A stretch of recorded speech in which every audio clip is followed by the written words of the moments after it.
L'utilisation de la borne de téléconsultation Maya est extrêmement simple. Ça se présente comme un navigateur web que tout le monde sait utiliser, avec un écran tactile. Et sur la page d'accueil, il y a deux portes d'entrée pour la téléconsultation. La téléconsultation sur rendez-vous, on prend rendez-vous pour téléconsulter, et la téléconsultation sans rendez-vous. La grande force de Maya, c'est la téléconsultation sans rendez-vous ici. On n'a pas besoin de prendre rendez-vous, pas besoin d'attendre.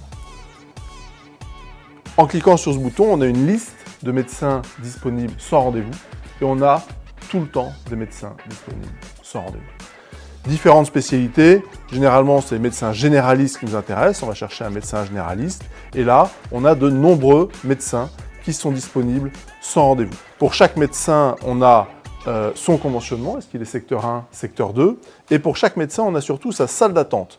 Est-ce qu'il y a déjà du monde dans sa salle d'attente virtuelle ou pas? Donc là, l'ensemble des salles d'attente est plutôt vide. Là, par exemple, on voit ici que sur ce médecin-là, il y a une personne en salle d'attente. Et une fois qu'on est dans la salle d'attente, le médecin va nous prendre, la téléconsultation va se lancer, c'est une visioconférence, et pendant la téléconsultation, sur demande du médecin, on pourra utiliser un des 4 instruments mis à disposition. Alors on a un oxymètre, un tensiomètre, un stéthoscope et un otoscope.